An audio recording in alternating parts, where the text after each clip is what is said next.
Sir எப்போ station வரும், sir எப்போ ஊர் வரும், இந்த கேள்வியோட சார் எப்போ சார் கிளைமேக்ஸ் வரும் இந்த கேள்வியும் சேர்ந்துக்குச்சுங்க. 2 மணி நேரம் ஒரு சீட்டில் உட்காரதே பெரிய விஷயம். ஆனால் இப்போல்லாம் அசால்ட்டாக 3 மணி நேரத்துக்கு படத்தை கொடுக்குறாங்க. போன வருஷம் கத்தி தீபாவளிக்கு வந்தப்போ எல்லாரும் சொன்ன விஷயம், சார் படம் சூப்பரு, ஆனால் லென்த்து மட்டும் கொஞ்சம் கூட.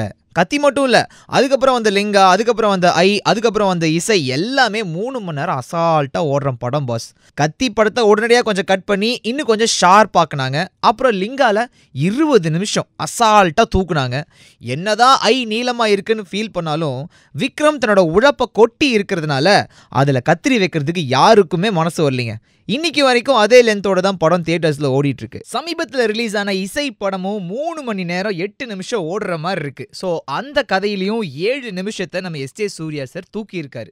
லென்த்தா இருக்கிற ஜவ்வு மிட்டாய் கூட ஷார்ட்டா ஸ்வீட்டா ஷார்ப்பா இருக்கணும் அப்படின்னு எதிர்பார்க்குற இந்த ஒரு காலத்துல படத்தை இழுத்து கொடுக்கறது நல்ல ஐடியாவா தெரியவே இல்லை பாஸ். இது பத்தின உங்க கருத்துக்களை மறக்காம கீழே கமெண்ட்டுங்க. அண்ட் மேல சப்ஸ்கிரைப் பட்டனை மறக்காம அமுக்குங்க.